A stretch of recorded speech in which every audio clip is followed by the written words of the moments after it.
Hello students, welcome to my YouTube channel. Myself, CM Har Sompura. So today I come off with a new video that is regarding MCQs and other FAQs related to rectification of errors and trial balance. ठीक है, तो previously जो मैंने videos complete किए थे उसके अंदर मैंने आपको बोला था कि ट्रायल बैलेंस के रिलेटेड भी जो भी MCQs होंगे वो भी हम साथ में ले लेंगे रेक्टिफिकेशन के बाद ही। तो अब पढ़ाई स्टार्ट करते हैं। एमसीक्यूज वाला पोर्शन ही बाकी है। रेक्टिफिकेशन के सारे सम्स मैंने करवा दिए हैं। रेक्टिफिकेशन के जितने भी अनसॉल्व थे वो भी सारे करवा दिए। एक सम में हमेशा होमवर्क देता हूँ, अगर वो चीज़ आपको नहीं आती है तो आप मुझे डायरेक्टली कंसल्ट करके पूछ सकते हो, ताकि मुझे भी समझ आए कि कितने लोग प्रैक्टिस करते हैं, कितने लोग अंडरस्टैंड करना चाहते हैं कॉन्सेप्ट को भी। ठीक है, तो आगे बढ़ते हैं। पढ़ाई स्टार्ट करने से पहले एक छोटी सी रिक्वेस्ट है, अगर आपको ये वीडियोस अच्छे लग रहे हैं, अगर आपको ऐसा लग रहा है कि हाँ ये वीडियोस हेल्पफुल हो सकते हैं अदर स्टूडेंट्स को भी, तो please do like share and subscribe. अपने दोस्तों के साथ भी शेयर कीजिए एज मच एज पॉसिबल। ठीक है, चलो स्टार्ट करते हैं इसी के साथ हमारी पढ़ाई। अ trial balance will not balance, पहले तो आपका एमसीक्यूज है। देखो आपको बता देता हूँ 38 नंबर से एमसीक्यूज जो है वो ट्रायल बैलेंस के रिलेटेड है और उसके उसके साथ साथ ही रेक्टिफिकेशन ऑफ एरर के भी है। ठीक है, तो स्टार्ट करते हैं। A trial will balance will not balance, a trial balance will not balance, balance कब नहीं होगा। अब ऐसे क्वेश्चंस जो होते हैं ना वो डायरेक्टली आपको आंसर नहीं करना है, ऑप्शंस देख के ही आंसर करने पड़ेंगे ना। ट्रायल बैलेंस कब बैलेंस नहीं होगा, जब दोनों साइड पे हम सेम अमाउंट नहीं लिखेंगे। सिंपल है। करेक्ट एंट्री पोस्टेड ट्वाइस, एक ही एंट्री दो बारी पोस्ट कर दोगे, ट्रायल बैलेंस मैच हो जाएगा सर। ट्रायल बैलेंस मैच हो जाएगा, कोई टेंशन नहीं है। एक एंट्री दो बारी पोस्ट कर दोगे तो क्या होगा, ट्रायल बैलेंस मैच हो जाएगा। Purchase on credit basis debited to purchase and credited to cash. ठीक है, purchase on credit basis is debited to purchase and credited to cash. इसका मतलब क्या, क्रेडिट बेसिस पे परचेज करते हो सर, तो हमारी एंट्री क्या होती है सर, परचेज टू क्रेडिटर, ऐसी एंट्री होती है क्रेडिट बेसिस पे। लेकिन हमने गलती क्या कर दी सर, परचेज को तो डेबिट किया लेकिन कैश को क्रेडिट कर दिया। लेकिन जितना डेबिट पे लिखा उतना ही क्रेडिट पे लिखा ना, तो ट्रायल बैलेंस तो मैच हो जाएगा। तो ट्रायल बैलेंस मैच हो जाएगा, तो ये भी आंसर नहीं है। Fourth, 500 cash payment to creditor is debited to creditors for 50 and credited to cash as 500। इसका मतलब क्या, डेबिट आपने 50 रुपए किए, इसकी एंट्री होती है क्रेडिटर टू कैश, इसकी एंट्री होती है क्रेडिटर टू कैश सर। सही वाली एंट्री होती है 500 रुपए डेबिट क्रेडिट। लेकिन कर क्या दिया सर, 50 रुपए क्रेडिटर में डेबिट 50 किए और क्रेडिटर में 500 रुपए किए। मैच होगा सर, नहीं मैच होगा, इसी वजह से मेरा आंसर थर्ड है। मेरा आंसर थर्ड है, ट्रायल बैलेंस इसी वजह से मैच नहीं हुआ। ओके, चलो। ट्रायल बैलेंस शोज, ये मैंने थियोरेटिकल जब समझाया था तब भी बताया था, only arithmetical accuracy of accounts. Arithmetical accuracy बताता, ये याद रख लेना। एरिथमेटिकल एक्यूरेसी, उससे ज्यादा कुछ नहीं खाता ये। The process of recording business transaction in the books of original entry. Original entry हमेशा जर्नल होती है, मैंने ये बताया हुआ है। ठीक है, journal, book of original entry is always a journal, ये मैंने ऑलरेडी आपको बता दिया है, इससे ज्यादा मैं अब नहीं बता सकता। ऑलरेडी पिछले वाले वीडियोस में जब मैंने एमसीक्यू करवाए थे जर्नल लेजर के, उसमें भी बता दिया था। If an account has debit balance greater than credit sides, देखो डेबिट साइड ज्यादा है क्रेडिट साइड से तो डेबिट बैलेंस माना जाता है। जो साइड ज्यादा वो बैलेंस, सिंपल। वो भी मैंने पूरा एक्सप्लेन किया हुआ है, वापस एक्सप्लेन करने की जरूरत मैं नहीं समझता। Okay, ledger contains various in it, ledger में वेरियस अकाउंट्स होते हैं, ये ऑलरेडी प्रीवियसली आ चुका है यही चीज। लेजर में वेरियस अकाउंट्स होते हैं। ठीक है, the process of transfer of entries from day book to ledger is called, देखो लेजर पोस्टिंग सिंपल है, इसको लेजर पोस्टिंग है। Process of transfer of entries from day book to, मतलब सब्सिडियरी बुक से आप अकाउंट्स में ट्रांसफर करते हो ना लेजर अकाउंट्स में, तो लेजर पोस्टिंग बोलते हैं उसको। ये लेजर पोस्टिंग में सेम एमसीक्यूज आ चुके हैं। A ledger is called a book of original entry, a book of primary entry and book of final entry, या तो नॉन ऑफ दी अबव। देखो 44 नंबर का एमसीक्यू है ना, ये थोड़ा थियोरेटिकल है। इसको ऐसा मत समझना कि सर इसको हम प्राइमरी एंट्री भी तो बोल सकते हो, ओरिजिनल एंट्री। उन्होंने बोल दिया कि बुक ऑफ फाइनल एंट्री, उन्होंने थियोरेटिकली बोल दिया है, फिर दिमाग मत चलाना। ऐसे भी ये फाइनल एंट्री होती है, इसके बाद सीधा अकाउंट क्लोज होके वो ट्रेडिंग अकाउंट पीएनएल में ही जाता है। ठीक है, ट्रायल बैलेंस हो जाता है तो वो क्लोज ही हो जाता है इसके बाद डायरेक्टली। तो बुक ऑफ फाइनल एंट्री बोलते हैं लेजर को। डन, इतने ही थे ट्रायल बैलेंस और लेजर के एमसीक्यूज। अब आते हैं रेक्टिफिकेशन वाले एमसीक्यूज के ऊपर, ये इंपॉर्टेंट है। ठीक है, देखो, whenever errors are noticed in the accounting records they should be rectified, whenever errors are noticed in the accounting records they should be rectified। कब रेक्टिफाई करना चाहिए, eight the time of preparation of trial balance. जब आपको, इसमें क्या बोला, theoretical question, इसको भी थोड़ा क्वेश्चन को समझना पड़े। उन्होंने क्या बोला, whenever errors are notice, जब भी एरर नोटिस हो कब आपको उसको रेक्टिफाई करना चाहिए, तो देखो रेक्टिफाई करने के लिए तो हमारे पास तो 3 स्टेज है, मैंने आपको बताया हुआ है कि before preparation of trial balance हो तो भी रेक्टिफाई करना है, अगर पता चल गया ना तो करना है। फिर उसके बाद after preparation of trial balance तो भी पता चल गया तो भी करना है। After preparation of balance sheet, after preparation मतलब फाइनल अकाउंट्स तो भी करना है। और अगर after preparation of final accounts है तो भी मुझे करना है। तो अगर मैं आपको बोलूं कि अगर आपको रेक्टिफाई कब कर देना है, तो भले ईयर एंड भी हो गया है, नेक्स्ट ईयर चालू हो, उससे पहले आपको अगर पता चल गया ना कि भाई इस साल में मेरी गलती हुई है, तो ईयर एंड हो नेक्स्ट ईयर चालू हो उससे पहले गलती को रेक्टिफाई कर दो। ये चीज थ्योरेटिकल है, हालांकि पढ़ोगे तभी समझ आएगी। देखो क्या बोला, whenever errors are noticed in the accounting records they should be rectified. कब रेक्टिफाई करनी चाहिए, उन्होंने क्या बोला, at the time of preparation of trial balance. ऐसा नहीं है, without waiting the accounting year to end, without waiting accounting year end करने की जरूरत नहीं है। जब भी आपको समझ आए, जिस पॉइंट पे आपको पता चला कि गलती हुई है, तो सीधा सीधा उसको रेक्टिफाई कर दो। कि ऐसा नहीं कि आधे साल में हमें पता चला कि कुछ गलती फर्स्ट मंथ में हुई थी, तो नहीं नहीं ईयर एंड पे हम उसको रेक्टिफाई करेंगे। ऐसा नहीं, आधे साल पे पता चला फिर उसको रेक्टिफाई कर दो। जब भी पता चले कि गलती हुई है तो उसको रेक्टिफाई कर दो, उसमें ज्यादा वेट करने की कोई जरूरत है ही नहीं। चलो 46, a trial balance will not tally, already आ चुका है। ये उन्होंने डबल करके अमाउंट दे दिया है, ऑलरेडी मैं करवा चुका। अभी पहला वाला एमसीक्यू था, ठीक है। ये रहा डबल कर, मतलब 10 टाइम्स अमाउंट कर दिया। देखो क्रेडिटर्स को 500 रुपए से डेबिट किया और कैश को 5,000 रुपए से क्रेडिट किया, यही अमाउंट आएगा, देख लेना सेम ही है। ओके, फिर उसके बाद जब अब से ये आपके रेक्टिफिकेशन वाले एमसीक्यू स्टार्ट हो रहे हैं, बहुत इंपॉर्टेंट है, थोड़ा ध्यान से देखना। Sales of Shyam of ₹500 not recorded in the books would affect. अब सोचो, श्याम को आपने सेल किया 500 रुपए से, नॉट रिकॉर्डेड, रिकॉर्ड ही नहीं किया। तो अगर आप श्याम को सेल्स करोगे, नॉर्मली सोचो कि अगर आप श्याम को सेल करोगे तब क्या रिकॉर्ड करोगे, सर श्याम को मैंने सेल किया ना, तो इसकी एंट्री होती है श्याम टू सेल्स, ऐसी एंट्री होती है सर। हाँ, ये मेरी एंट्री होती है 500 रुपए और 500 रुपए। अगर मैं इस चीज को रिकॉर्ड ही ना करूं, तो श्याम अकाउंट भी अफेक्ट होगा और सेल्स अकाउंट भी अफेक्ट होगा, गलत हो जाएगा। तो सिंपल सिंपल हमारा आंसर क्या होना चाहिए सर, सेल्स अकाउंट भी अफेक्ट होगा और श्याम अकाउंट भी अफेक्ट होगा, क्योंकि दोनों में गलती हो जाएगी।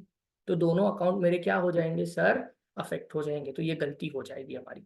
Okay, 48, error of carry forward from one year to another affects. Carry forward दो अकाउंट ही होते हैं, पर्सनल और रियल।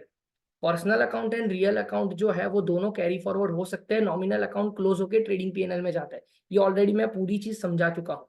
तो personal account and real account को अफेक्ट करेगा अगर कैरी फॉरवर्ड में गलती की आपने तो, ठीक है। तो ए और बी दोनों आएगा। अगर आपने कैरी फॉरवर्ड करने में गलती की, कोई भी एरर आपने किया जो कैरी फॉरवर्ड करने में कर रहे हो, पर्सनल या रियल को, तो नॉमिनल, तो उसमें क्या हो जाएगा, आपका एरर अफेक्ट हो जाएगा। सिंपल सिंपल है, पर्सनल और रियल अकाउंट में अफेक्ट होगा, नॉमिनल अकाउंट में नहीं होने वाला है, दैट इज सिंपल।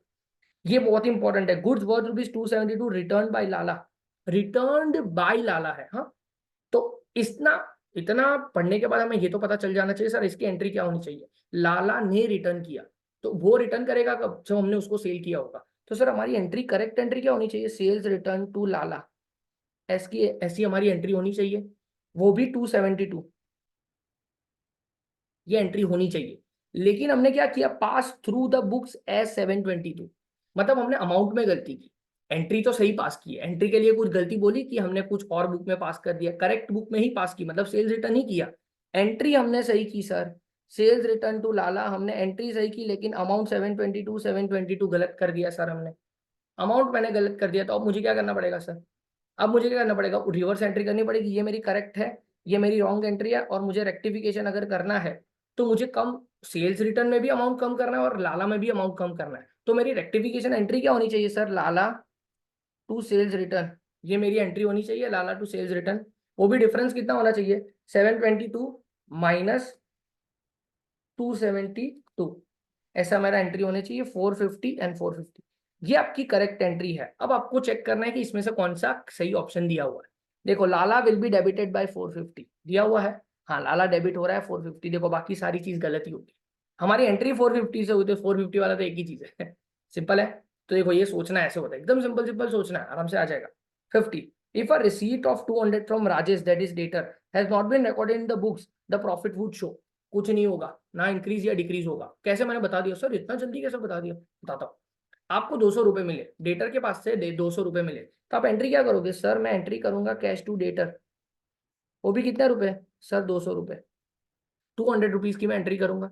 इससे होगा क्या सर, कैश बढ़ेंगे, मतलब कैश कहाँ पे लिखते हैं हम, बैलेंस शीट में लिखते हैं, तो बैलेंस शीट में कैश इंक्रीज हो जाएगा। और डेटर हम कहाँ पे लिखते हैं सर, बैलेंस शीट में लिखते हैं, डेटर डिक्रीज हो जाएगा उतने से, ₹200 से। तो क्या पीएनएल में इंपैक्ट हुई, पीएनएल या ट्रेडिंग अकाउंट में इस एंट्री की वजह से पीएनएल या ट्रेडिंग अकाउंट पे इंपैक्ट हुई? सर हुई ही नहीं। तो अगर मैं ट्रेडिंग एंड पीएनएल में ये चीज लिख ही नहीं रहा हूं तो यहाँ प्रॉफिट होगा ना लॉस होगा। तो neither an increase nor a decrease, एकदम सिंपल से आ जाना चाहिए। एंट्री सोचो, उसकी इंपैक्ट कहाँ होगी वो सोचो, प्रॉफिट होगा या लॉस होगा वो सोचो, दैट्स इट, खत्म हो गई बात। Okay. 51, a credit purchase of 950 from Sudhir was recorded in purchase book as 590, the rectification entry is। Credit purchase किया, थोड़ा ध्यान से सोचना, क्रेडिट परचेस किया मतलब एंट्री क्या होनी चाहिए सर, परचेस टू सुधीर, ये आपकी एंट्री होनी चाहिए, परचेज टू सुधीर, वो भी ₹950 एंड ₹950, 950 और 950 है। Was recorded in purchase book as 590, purchase book में ही रिकॉर्ड किया। क्रेडिट परचेज करते हो तो परचेज बुक में ही रिकॉर्ड करना होता है आपका ट्रांजेक्शन, ठीक है। तो मेरी एंट्री क्या होनी चाहिए सर, परचेज टू सुधीर ही की उन्होंने भी एंट्री, उन्होंने बोला परचेज बुक में रिकॉर्ड किया, पर कितने रुपए से किया, 590 से किया, 590 से किया। ओके। अब करना किससे था सर, 950 से करना था, मैंने कर दिया कितने से, 590 से। तो मुझे रेक्टिफाई करना पड़ेगा, सेम ही एंट्री करनी पड़ेगी लेकिन एक्स्ट्रा अमाउंट से। 950 करना था सर लेकिन मैंने 590 कर दिया, तो मुझे 360 से सेम एंट्री करनी पड़ेगी। सॉरी सॉरी सॉरी,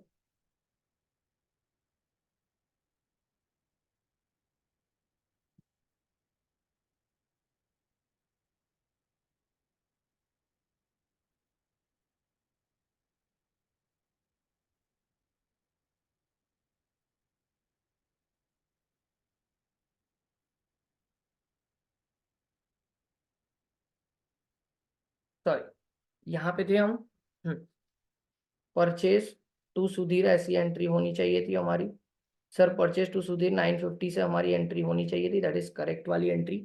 और सेम ही एंट्री हमने कर दी थी purchase to Sudhir, that is sir 590 से हमने एंट्री की। तो हमारी करेक्ट रेक्टिफिकेशन एंट्री क्या होनी चाहिए सर, सेम ही होनी चाहिए, परचेज टू सुधीर, लेकिन परचेज टू सुधीर ही होनी चाहिए, लेकिन 950 से एंट्री होनी चाहिए थी, हमने ऑलरेडी 590 से कर दिया, तो एक्स्ट्रा 360 से होनी चाहिए। ओके, ये आपकी रेक्टिफिकेशन है। अब इसको देखते हैं, purchase account will be debited bye 360 हो गया, सुधीर अकाउंट क्रेडिट नहीं होगा, देखो 590 से। Purchase account will be debited bye 950 नहीं होगा, Sudhir account will be credited bye 950 नहीं होगा, इसी वजह से परचेज अकाउंट 360 आपका आंसर में लिखा होगा। रेक्टिफिकेशन एंट्री लिख दो, फिर आंसर में जो भी है भाई टिक कर दो, उसको खत्म करो बात को, डन है। Okay, which of these errors affect only one account, कौन सी एरर ऐसी है जो ओनली वन अकाउंट, मतलब सिंगल साइडेड एरर, कौन सी एरर ऐसी है जो सिंगल साइडेड अफेक्ट करती है? कास्टिंग की एरर, कैरी फॉरवर्ड की एरर एंड पोस्टिंग, तीनों के तीनों एरर है ना सिंगल साइडेड एरर के इंडिकेशन में, मैंने थ्योरी में भी लिखवाई थी। ये तीनों की तीनों एरर जो है वो सिंगल साइडेड एरर है, जिसका इंडिकेशन है कि सिंगल साइडेड एरर हुआ है, तो तीनों की तीनों एरर है सिंगल साइडेड। ये सबसे मोस्ट इंपॉर्टेंट आपका एमसीक्यू है पूरे बुक का, पूरे बुक का, मतलब ये फर्स्ट चैप्टर का, पूरे पूरे फर्स्ट चैप्टर का मोस्ट इंपॉर्टेंट एमसीक्यू, समझने के लिए बहुत इंपॉर्टेंट। देखो, if goods worth ₹1750, return to supplier is wrongly entered in sales return book as 1570, थोड़ा ध्यान से समझना है। देन अब आंसर में क्या लिखा है सर, प्रॉफिट के बारे में बात की हुई है, तो हमें प्रॉफिट के बारे में सोचना पड़ेगा कि प्रॉफिट इंक्रीज होगा या प्रॉफिट डिक्रीज हो गया होगा। तो दोस्त सोचना, सोचो पहले, goods worth ₹1750 return to supplier, मतलब टू सप्लायर मतलब परचेज रिटर्न था, क्या था सर, परचेज रिटर्न था, लेकिन हमने कैसे लिख दिया, वो सेल्स रिटर्न में लिख दिया।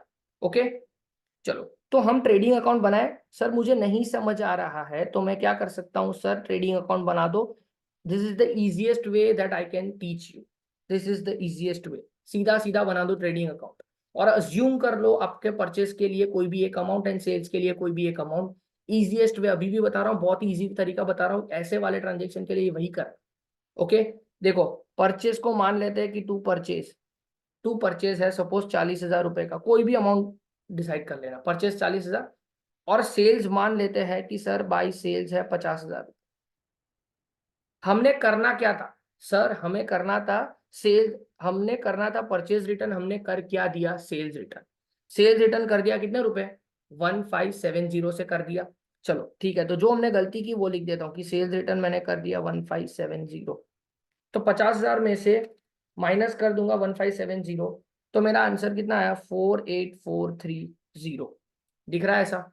ओके, तो मेरा प्रॉफिट क्या हो जाएगा अगर मैं इसको क्लोज करूं सर? 48430, 48430। अगर मैंने गलती कर दी तो मेरा आंसर आ गया प्रॉफिट टू ग्रॉस प्रॉफिट मेरा हो जाएगा 8430 का प्रॉफिट हो जाएगा। ओके, गलत वाला है ये, रॉन्ग वाला है ये, रॉन्ग वाला है। करेक्ट वाला करके दिखाता हूँ, करेक्ट वाला यहाँ पे करके दिखाता हूँ। ठीक है, करेक्ट वाला ट्रेडिंग अकाउंट यहाँ पे करके दिखाता हूँ। एकदम सिंपल, यही अमाउंट अज्यूम कर लेना है। अब यहाँ पे करेक्ट, अगर करेक्ट होता तो क्या होता? परचेज रिटर्न मुझे करना होता, तो परचेज रिटर्न करते हैं। हमने परचेज कितना अज्यूम किया था सर? परचेज हमने अज्यूम किया था 40,000, उसमें से मैं लेस कर देता हूँ सर परचेज रिटर्न 1750। 40,000 माइनस 1750 कितना आ जाएगा? 38,250। और यहाँ पे सेल्स तो कुछ नहीं लिखेंगे, अगर सही होता तो सेल्स में तो कोई चेंज ही नहीं होता, तब तो सिर्फ 50,000 ही होता सेल्स। अब हमारा प्रॉफिट क्या होता सर? 50,000 क्रेडिट साइड पे है, 50,000 माइनस 38,250, दैट वुड बी 11,750। ये हमारा जीपी हो जाता। तो करेक्ट जीपी कितना है सर? करेक्ट जीपी है 11,750। मतलब करेक्ट जीपी, अगर मैं यहाँ पे आपको कैलकुलेशन बताऊं सर, करेक्ट वाला जीपी था, अगर मैं करेक्ट लिखता तो मेरा प्रॉफिट कितना आता सर? 11,750 आता। और मेरा रॉन्ग, गलती कर दी, उसकी वजह से मेरा प्रॉफिट कितना हो गया? 8430। मतलब डिफरेंस हुआ 11,750 प्रॉफिट था, उससे कम होते होते 8430 हो गया। मतलब 3320 से मेरा जीपी डाउन हो गया मेरी गलती की वजह से। इट इज दैट सिंपल, है कि नहीं? एकदम सिंपल, कुछ ज्यादा मैंने बताया। तो जब कभी भी ऐसा होना कि प्रॉफिट इंक्रीज हो रहा है, डिक्रीज हो रहा है, सिंपल सिंपल कुछ मत करो सर। मुझे क्या करो, परचेज एक अज्यूम कर लो और सेल्स का एक फिगर। आप कोई भी फिगर अज्यूम करना, आपका आंसर यही आएगा। डिफरेंस आपका 3320 ही आएगा अगर करेक्टली करोगे तो। देख लेना, वो कुछ भी कर। ठीक है, डिफरेंस आपका, बस हाँ सिंपल है, परचेज से ज्यादा सेल्स ले लेना तो इजी हो जाएगा आपके लिए। हालांकि आंसर में कभी भी कोई फर्क नहीं आएगा, कोई भी अमाउंट ले लो। ठीक है, आंसर में कभी भी कोई फर्क नहीं आने वाला। डन है? तो देखो मैंने इजी तरीके से बता दिया। मैंने क्या किया, पहले रॉन्ग किया, फिर करेक्ट किया, दोनों का डिफरेंस ले लिया, तो डिक्रीज हो गया ना ये। इतना होना चाहिए था लेकिन हुआ कितना? 8430। मतलब ये डिक्रीज हो गया मेरा प्रॉफिट, जस्ट ये गलती की वजह से मेरा प्रॉफिट डिक्रीज हो गया। तो डिक्रीज लिखना है, जीपी विल इंक्रीज नहीं, जीपी विल डिक्रीज बाय 3320। ये मेरा करेक्ट ऑप्शन होगा, fourth. Simple as that. Okay, this is the most important thing. ये आपको बहुत इजीली मैंने समझा दिया है, यही तरीके से आप करना, कोई भी आंसर आपको आ जाएगा। ठीक है, चलो। विच of the following is one sided error? One sided error मतलब क्या? कोई एक जगह पे पोस्टिंग रह गया होगा। 500 purchase of old equipment not recorded. Not recorded मतलब ओमिशन, ओमिशन की गलती तो डबल साइडेड होती है, ओमिशन की गलती डबल साइडेड होती है, फर्स्ट वाला नहीं आएगा। Second, 500 being expense of travelling expense in the books of account at all credited to travel expense. अब देखो क्या बोला है उन्होंने, 500 being expense on travelling expense. Expense on travelling के लिए खर्चा किया तो इसकी एंट्री क्या होनी चाहिए sir? Travelling expense to cash, ऐसा होना चाहिए। In the books of account at all credited to travelling expense, मतलब ट्रैवलिंग एक्सपेंस में क्रेडिट कर दिया आप, गलती कर दी। ट्रैवलिंग एक्सपेंस को डेबिट करना था और कैश को क्रेडिट करना था। उन्होंने गलती क्या कर दी? ट्रैवलिंग एक्सपेंस को क्रेडिट कर दिया और कैश को भी क्रेडिट कर दिया, मतलब आपका आंसर बी होगा। ये सिंगल साइडेड एरर है। क्यों? क्योंकि क्रेडिट ही किया, दोनों अमाउंट क्रेडिट किया, ट्रैवलिंग एक्सपेंस को भी क्रेडिट किया और दूसरी जो कैश के बारे में बात नहीं की वो तो मैंने बताया था। रेक्टिफिकेशन या अकाउंटिंग में जब भी बोले दूसरे अकाउंट के बारे में कुछ बात नहीं की तो वो अपनी जगह पे सही है। तो कैश भी अपनी जगह पे क्रेडिट सही है, ट्रेडिंग ट्रैवलिंग एक्सपेंस अपनी जगह पे क्रेडिट कर दिया उन्होंने। तो in that scenario travelling expense credit, cash credit, तो ये 500 रुपए जो है वो क्रेडिट पे, 1000 रुपए हो जाएंगे, डेबिट पे कुछ नहीं लिखोगे, तो ये आपका सिंगल साइडेड एरर हो जाएगा। I hope so it is you are getting these things. Which of the following error affect the agreement of trial balance? Mistake in balancing an account. Balancing an account आप पहले पूरा पढ़ लेते हैं। Mistake in balancing an account, trial balance को agree करेगा? हाँ। Omitting to record transaction entirely in subsidiary. Omission की गलती तो ट्रायल बैलेंस को मैच करवा देती, क्योंकि डेबिट पे भी नहीं लिखा, क्रेडिट पे भी नहीं लिखा। Recording of wrong entry in subsidiary book. Subsidiary book में अगर आप कोई ट्रांजेक्शन लिखते हो ना तो debit credit, suppose purchase book में कोई ट्रांजेक्शन लिख दिया गलती से, तो परचेज बुक में कोई ट्रांजेक्शन लिखते हो ना तो पूरी एंट्री परचेज बुक में लिख देता हूँ, मतलब क्या, परचेज टू क्रेडिटर डेबिट पे भी लिख दिया और क्रेडिट पे भी लिख दिया, तो ये डबल साइडेड एरर हो गया। Posting an entry on the correct side but in a wrong account, posting an entry to correct side but a wrong amount, wrong account मतलब क्या, इसका मतलब ये है, सपोज आपने परचेस किया सपोज आपने परचेस किया कैश में, तो आपने एंट्री तो सही की, परचेस टू कैश 500 रुपए।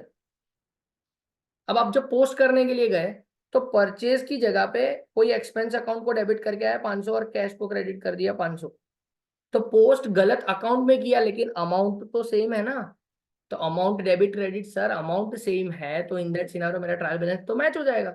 अगर अमाउंट सेम है तो मेरा ट्रायल बैलेंस तो मैच हो जाएगा। तो ये भी डबल साइडेड एरर है। तो सिंगल साइडेड एरर तो पहले से ही मैंने बता दिया था कि mistake in balancing an account, एक ही अकाउंट बैलेंस करने में गलती होगी, ये तो थियोरेटिकल पोर्शन में भी मैंने बताया था। एक अकाउंट को बैलेंस करने में अगर आप गलती करोगे तो इन दैट सिनेरियो क्या हो जाएगा कि दूसरे अकाउंट में इफेक्ट थोड़ी आएगा, तो एक ही अकाउंट मतलब डेबिट पे ही गलती होगी तो डेबिट पे ही कम अमाउंट लिखोगे, ओवरकास्टिंग अंडरकास्टिंग या मिस्टेक कर दोगे, टोटलिंग बैलेंस करने में मिस्टेक कर दोगे, तो in that scenario single sided error बन जाएगा, तो वो ट्रायल बैलेंस को अफेक्ट करेगा। Okay, single sided error trial balance को अफेक्ट करता है। नहीं आता हो तो इंट्रोडक्टरी वीडियो वापस आप जाके देख सकते हो, ऐसा कुछ नहीं है कि वहां पे जाके आप नहीं देखोगे। विच of these errors affect only one account, सिर्फ एक अकाउंट, मतलब ओनली वन अकाउंट मतलब क्या, सिंगल साइडेड एरर है, तीनों के तीनों, तीनों के तीनों जो है वो सिंगल साइडेड एरर है, इससे ज्यादा कुछ करने की जरूरत नहीं है। ठीक है, which of these errors affect two or more accounts, दो या उससे ज्यादा अकाउंट को अफेक्ट करते हैं। एरर ऑफ कंप्लीट ओमिशन, दो या उससे ज्यादा ओमिशन करोगे, तो नॉर्मली सोचो अगर आप ओमिशन करोगे तो एक से ज्यादा को अफेक्ट कर सकते हो आप। यस, एरर ऑफ प्रिंसिपल, एक से ज्यादा अकाउंट को अफेक्ट करेगा। देखो, एरर ऑफ कंप्लीट ओमिशन क्या होगा, अपने ट्रांजेक्शन ही रिकॉर्ड नहीं की, तो परचेस का ट्रांजेक्शन आपने रिकॉर्ड नहीं किया तो परचेस अकाउंट को भी अफेक्ट होगा और कैश अकाउंट को भी अफेक्ट होगा, तो मतलब दोनों जगह पे आपने रिकॉर्ड नहीं किया तो दोनों को अफेक्ट होगा। फिर error of principle, error of principle मतलब क्या, सपोज आपने फर्नीचर परचेस किया लेकिन परचेस अकाउंट में डेबिट कर दिया, तो सही एंट्री क्या होगी, फर्नीचर टू कैश, लेकिन गलत क्या कर दिया सर आपने, परचेस टू कैश। तो इन दैट सिनारियो गलत, जो सही वाली जो अकाउंट थी फर्नीचर अकाउंट वो अफेक्ट हुआ, एंड दूसरा जो गलती से मैंने परचेस लिख दिया वो भी तो अफेक्ट हुआ। तो वही तो उन्होंने बोला कि एरर्स कहाँ पे हुई, दो अकाउंट में हुई, तो दो अकाउंट को अफेक्ट हुआ, फर्नीचर अकाउंट को भी अफेक्ट हुआ और परचेस अकाउंट को भी अफेक्ट हुआ, तो यहाँ पे भी दोनों अकाउंट को अफेक्ट हुआ। Error of posting to wrong account, wrong account में पोस्ट कर दिया, तो ये वाला जो अभी मैंने ऊपर एक एग्जांपल दिया, परचेस किया था लेकिन एक्सपेंस में आपने रिकॉर्ड कर दिया, तो इन दैट सिनेरियो होगा क्या, परचेज और एक्सपेंस ये दोनों अकाउंट अफेक्ट होंगे, है कि नहीं, मुझे परचेज भी लिखना पड़ेगा और एक्सपेंस को कम भी करना पड़ेगा, तो अगेन ये दोनों अकाउंट यहाँ पे अफेक्ट होंगे। तो इसी वजह से ऑल ऑफ थ्री, तीनों के तीनों एरर ऐसी है जो दो या उससे ज्यादा अकाउंट को अफेक्ट कर सकती है, तीनों की तीनों एरर ऐसी है जो दो या उससे ज्यादा अकाउंट को अफेक्ट कर सकती है। I hope so it is clear. Which of the following error is an error of principle, principle की गलती मतलब क्या होता है, कैपिटल ट्रांजेक्शन रेवेन्यू में कर देता है, तो ये वाले ट्रांजेक्शन देखो 5,000, ये बी वाला डायरेक्टली समझ में ही आ जाता है, देखो 5,000 incurred on installation of new plant debited to travelling expense, ये डायरेक्टली पता ही चल जाता है। दूसरे सारे देख लो आप भी, तो वो सारे रॉ मटेरियल के खर्चे हैं, सैलरी के खर्चे, वो रेवेन्यू ट्रांजेक्शन नहीं, तो वो कैपिटल हो ही नहीं सकता। कैपिटल ट्रांजेक्शन मतलब क्या, जो लॉन्ग टर्म खर्चा है उसको शॉर्ट टर्म खर्चा मान लिया, तो ये नॉर्मली हमें ऑलरेडी याद रख चुका है।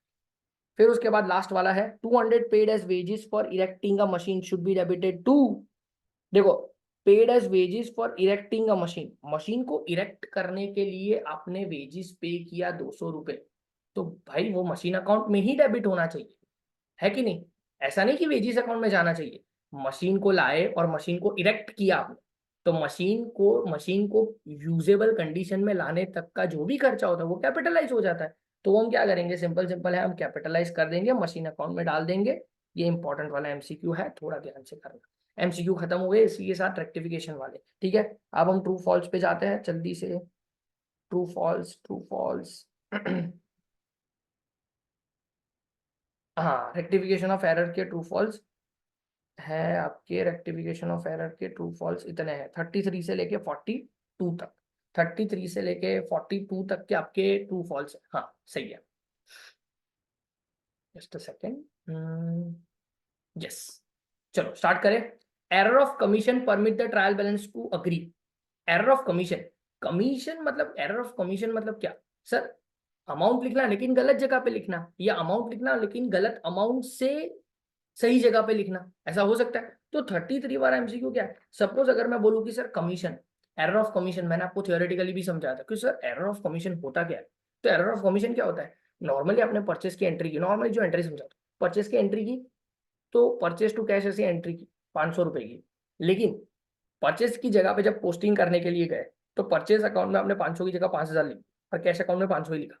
तो इन दैट सिनेरियो होगा क्या, सर कमीशन की गलती हो गई ना, ज्यादा अमाउंट लिख दिया हमने, हमने ज्यादा अमाउंट लिख दिया, तो ये क्या मैच किया आपने, 5 डेबिट पे 5000 लिखा और क्रेडिट पे 500 रुपए लिखे, तो ये तो क्या हो जाएगा, डेबिट पे 5000 लिखा, 500 रुपए लिखा और क्रेडिट पे 5000 लिखा, तो फिर इन दैट सिनेरियो मैच नहीं होगा। ठीक है, तो जब भी एरर ऑफ कमीशन आए तो ट्रायल बैलेंस मैच नहीं होता, ये आप सबसे पहले ध्यान रख लेना, बहुत ही जरूरी है। ओके, एरर ऑफ ओमिशन आएगा तो ट्रायल बैलेंस मैच हो जाएगा, क्यों, डेबिट पे भी कुछ नहीं लिखा, क्रेडिट पे भी कुछ नहीं लिखा, लेकिन एरर ऑफ कमीशन आता है ना, मतलब डेबिट या क्रेडिट दोनों जगह पे आपने कुछ गलती की है, ज्यादा अमाउंट लिख दिया या तो कम अमाउंट लिख दिया, या तो ज्यादा या तो कम अमाउंट लिख दिया, इसी वजह से मैच नहीं करता, बहुत important. The discount column of cash book is not posted is an example of error of omission. हाँ, पोस्टिंग की गलती है ना, देखो पोस्टिंग की गलती है, ये ओमिशन बोल सकते हैं क्या कि भूल गए, नहीं, रिकॉर्ड तो किया था मैंने, तो ये ऐसा तो नहीं मान सकते।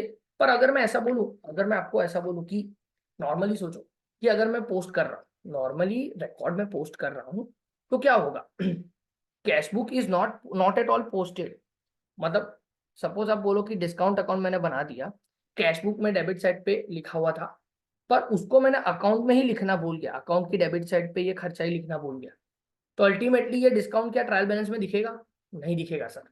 इसी वजह से क्या होगा, ये गलती ओमिशन मतलब भूल गए, हाँ गलती भूलने की ही है, तो फिर ये ऐसा मान सकते हैं कि ये हमने भूलने की गलती, सिंपल। देखो ये थ्योरेटिकल है, क्वेश्चंस थोड़े समझने से भी आ जाएंगे, कुछ कुछ पोजीशन में आपको रट्टा भी मारना पड़ सकता है, मे बी कुछ ही होता है अकाउंटिंग में, बहुत ही कम चीजें ऐसी होती है जो आपको थोड़ा पढ़ के याद रखना पड़े, बाकी सारी चीजें लॉजिकली होती है। Okay, full omission do not affect trial balance, yes true. Fully omit अगर कोई चीज हो गई है, ऑलरेडी मैंने बता दिया कि फुल्ली ओमिट अगर कोई चीज हो गई है, अगर कोई भी चीज फुल्ली ओमिट हो गई है तो क्या होगा, ट्रायल बैलेंस आप मैच कर लो, सिंपल है, डेबिट और क्रेडिट मैच होने जाने वाले। फिर an error in wrong casting of sales day book will not affect the personal account of debtors. अब देखो, wrong casting of sales day book मतलब टोटलिंग की गलती है, ओवर कास्टिंग या अंडर कास्टिंग, तो सेल्स बुक में ओवर कास्टिंग या अंडर कास्टिंग होगा तो वो डेटर अकाउंट को अफेक्ट नहीं करेगा, हाँ सही है, सिंपल है ना। ओवर कास्टिंग या अंडर कास्टिंग जो होता है मैंने आपको पहले ही बताया, वो सिंगल साइडेड एरर है, तो सेल्स बुक में ओवर कास्टिंग या अंडर कास्टिंग मतलब टोटलिंग की गलती की आपने, तो अगर टोटलिंग की गलती करोगे तो उसका जो टोटलिंग का जो डिफरेंस होगा या जो गलती होगी वो सेल्स अकाउंट को ही अफेक्ट करेगी, डेटर अकाउंट को अफेक्ट करने के लिए नहीं जाएगी। तो कास्टिंग की गलती जो है वो सिंपल सिंपल उसी अकाउंट को अफेक्ट करेगी, दूसरे वाले अकाउंट को नहीं अफेक्ट करेगी, इसी वजह से उन्होंने जो बोला है कि डेटर अकाउंट को अफेक्ट नहीं करेगी वो ट्रू है।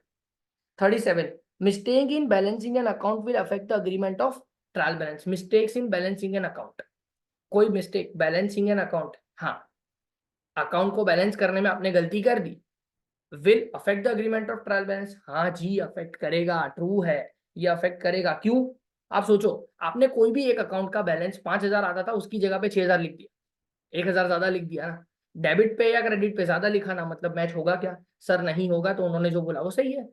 फिर total of purchase journal is short by 1000 will not affect trial balance, false, single sided error है, ट्रायल बैलेंस अफेक्ट होगा।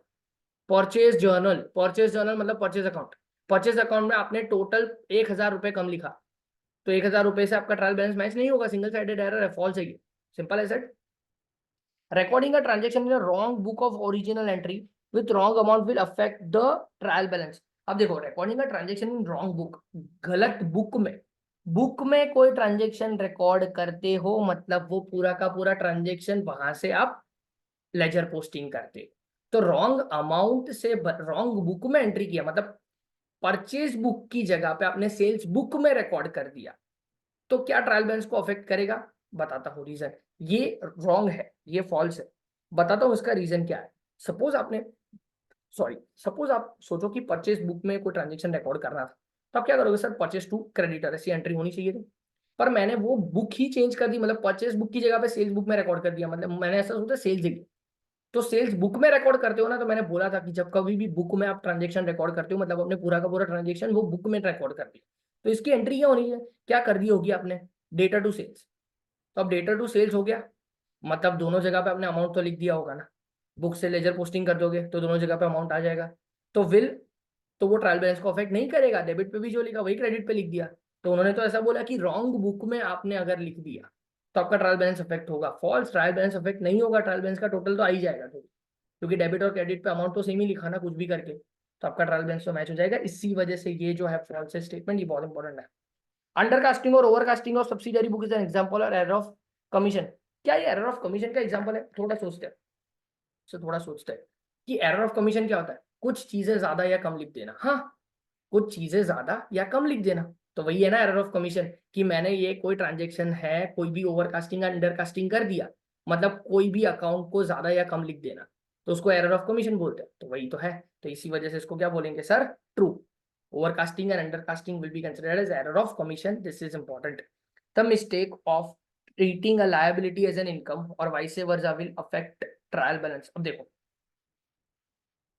थोड़ा सोचो, अब mistake of treating liability as an income, अब उसमें समझ ना आता हो ना तो भी आप जर्नल एंट्री थोड़ा सोचो कि सर लायबिलिटी मतलब लोन, ठीक है, चलो लोन आपने लिया, तो लोन आपने लिया 5,000 रुपए का, तो आपकी एंट्री क्या होगी? Cash to loan, simple, loan liability. तो cash account debit to loan account, मतलब कैश में 500 रुपये बढ़ा दो, 5,000 रुपये, तो कैश में 5,000 बढ़ा दो और लोन में 5,000 बढ़ा दो। तो क्रेडिट पे, लोन की जगह क्रेडिट पे 5,000 रुपये आने चाहिए। अब लोन की जगह पे मैंने कोई सपोज समझ लो ये 5,000 रुपये का कमीशन है, इनकम समझ लिया, तो कैश टू कमीशन, तो कमीशन कहाँ पे आएगा? ट्रायल बैलेंस में, क्रेडिट पे आएगा। मतलब इनकम भी क्रेडिट पे आती है और लायबिलिटी भी क्रेडिट पे ही आती है। तो ट्रायल बैलेंस अफेक्ट करेगा क्या? नहीं करेगा, ठीक है। तो उन्होंने बोला है कि mistake of treating a liability as an income और vice versa will affect trial balance, false. नहीं करेगा, लायबिलिटी भी क्रेडिट ही होती है और इनकम भी क्रेडिट ही होती है, मतलब ट्रायल बैलेंस अफेक्ट नहीं करेगा इसमें। हालांकि गलती है, गलती है ये गलती है, पर ये लायबिलिटी को अफेक्ट, मतलब ट्रायल बैलेंस को मैच होते रोक नहीं पाएगा, क्योंकि लायबिलिटी भी क्रेडिट ही होगी और इनकम भी क्रेडिट होगा। लायबिलिटी में 5,000 मत लिखो, तो इनकम में 5,000 लिख दिया, तो टोटल तो मैच हो ही जाएगा ना, क्या फर्क पड़ा? Okay. And last one, 500 purchase of old equipment not recorded in the books of account at all is an one sided error, false. Double sided error है, ओमिशन की गलती, ओमिशन की गलती। 500 रुपए का फर्नीचर लिया आपने, रिकॉर्ड ही नहीं किया, तो ये तो क्या हो जाएगा? सीधा सीधा फॉल्स है, डबल साइडेड एरर है, एरर ऑफ ओमिशन है। I hope so you got it, ठीक है। बस इतने ही थे आपके ट्रू और फॉल्स एरर्स, ये अच्छे से करके जाना, थोड़ा समझ के जाओगे तो अच्छा रहेगा, ठीक है। चलो आगे बढ़ते हैं, फिर उसके बाद हम आते हैं, ये रहा 42 से लेके 56 तक आपके जो है वो एरर्स के रिलेटेड है। ओके, चलो स्टार्ट करते हैं। अनइंटेंशनल ओमिशन और commission of amounts and accounts in the process of recording transactions are known as errors. Simple बोलूँ ना तो ये थोड़े थियोरेटिकल है इतना ज्यादा ये पूछने का आपका चांसेस नहीं है, ठीक है। अनइंटेंशनल ओमिशन किया या कमीशन किया, मतलब गलती कर दी आपने कोई अकाउंट्स प्रिपरेशन करते टाइम के ऊपर। अनइंटेंशनल, अनइंटेंशनल मतलब जानते हुए नहीं किया, बट गलती से हो गया, तो वो उसी को तो एरर बोलते हैं ना। तो ये एरर का डेफिनेशन है, एरर का सॉर्ट ऑफ डेफिनेशन, इसको क्या बोलते हैं? Errors. In case trial balance does not agree, difference is put to suspense account. Simple as that. Suspense account में put कर देते हैं, वही तो हम मैच करते हैं। If an effect of one error is cancelled by the effect of some other error is commonly known as compensating error. क्या बोलते हैं इसको? compensating error। ये चीज जो है मैंने आपको बहुत ही अच्छे से पूरा एग्जाम्पल के साथ समझाया हुआ है। अगर आपको देखना हो वो चीज, तो अभी भी आप उस वीडियोस के अंदर जा सकते हो। कंपेंसेटिंग एरर, सॉरी वापस लिख देता हूँ।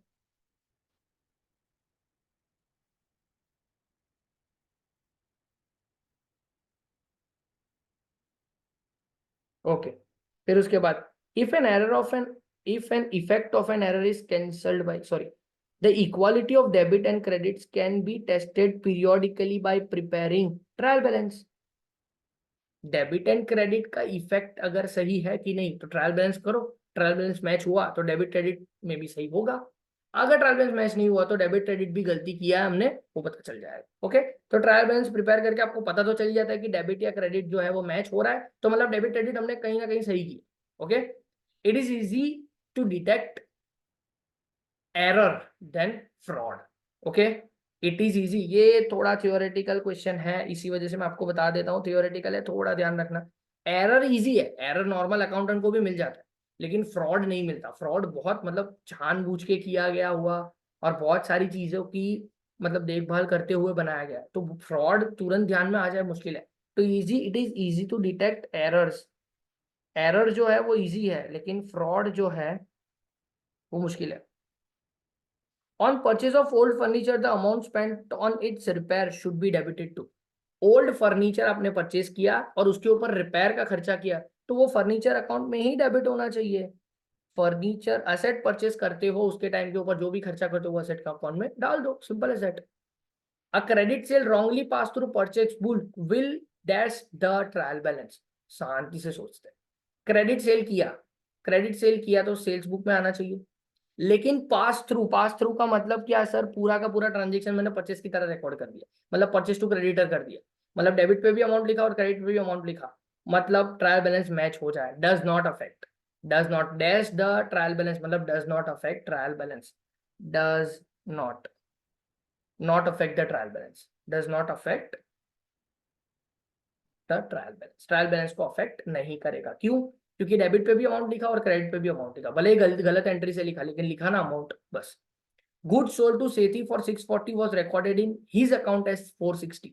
In rectifying entry, Sethi account will be debited with, simple है, डिफरेंस है, डेबिट कर दो। क्या करना था? गुड सोल्ड टू सेठी, सेठी को गुड सेल किया तो आपकी नॉर्मल एंट्री क्या होनी चाहिए sir? Sethi account debit to sales account, ऐसी मेरी एंट्री होनी चाहिए। सेठी टू सेल्स, ऐसी मेरी एंट्री होनी चाहिए थी सर। 640 की होनी चाहिए थी, मेरी एंट्री हो चुकी है 460 से।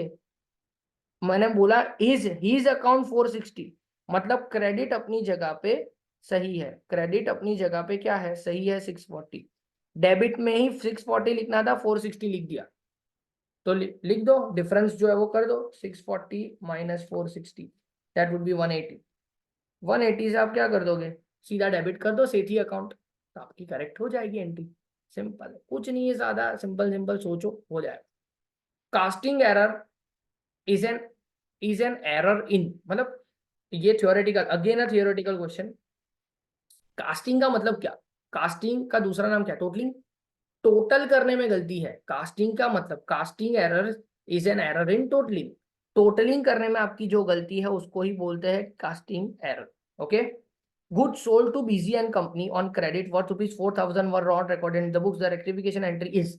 अरे गुड सोल्ड किया BG and company on credit, record ही नहीं किया, मतलब ओमिशन, तो रिकॉर्ड कर दो। इसकी रिकॉर्डिंग एंट्री नहीं कर रहा, बता रहा हूँ सिंपल। सेल किया उसकी एंट्री करनी है, तो बीजीएन कंपनी क्रेडिट सेल किया है क्योंकि आपने नाम लिया, तो BG and company account debit to sales account, ये आपकी करेक्शन एंट्री हो जाएगी 4,000 रुपए की, क्योंकि ये रिकॉर्ड नहीं किया तो ओमिशन की गलती। Treating revenue expenditure as capital expenditure is an error of principle error. Principle error है ये, प्रिंसिपल की गलती है, हमारे प्रिंसिपल की। ओके, ये मैं ऑलरेडी बता चुका हूँ कि कैपिटल एक्सपेंडिचर को रेवेन्यू करो या रेवेन्यू एक्सपेंडिचर को कैपिटल करो, गलती है। The difference in trial balance is transfer to suspense account, already मैं बता चुका हूँ, अब वापस नहीं लिख रहा हूँ। 53 का आंसर सस्पेंस अकाउंट आएगा। 54, 200 received from Smith whose account was written off as bad debt should be credited to bad debt recover। ये मैंने बताया था कि बैड डेट अगर हो गया है 200 रुपए का, बैड डेट टू डेटर आपने एंट्री कर दी है, कोई कोई डेटर को आपने बैड डेट में ट्रांसफर कर दिया है, अगर वो अमाउंट वापस मिल रहा है तो आपकी एंट्री क्या होनी चाहिए? Cash account debit to bad debt recover, ऐसी एंट्री होनी चाहिए। तो यहाँ पे लिख देता हूँ बैड डेट रिकवर, ये आपकी एंट्री होनी चाहिए। ओके, चलो उसके बाद dash amount will be credited in Gopal account when, अरे sorry sorry, what is happening?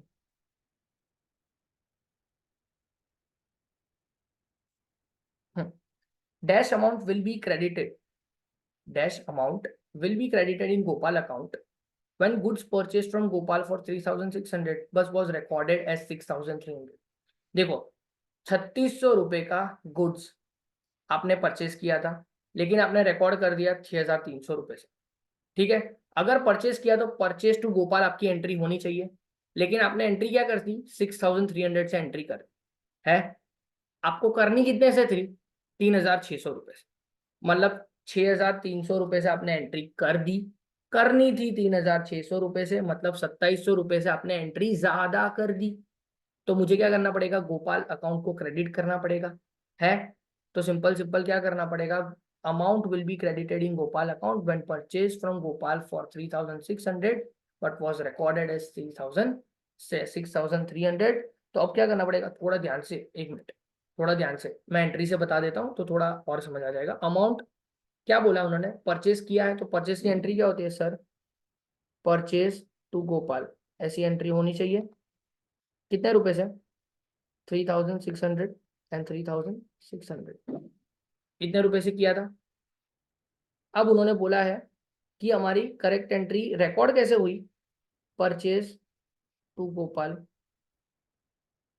कितने रुपए, 6,300 एंड 6,300। इसमें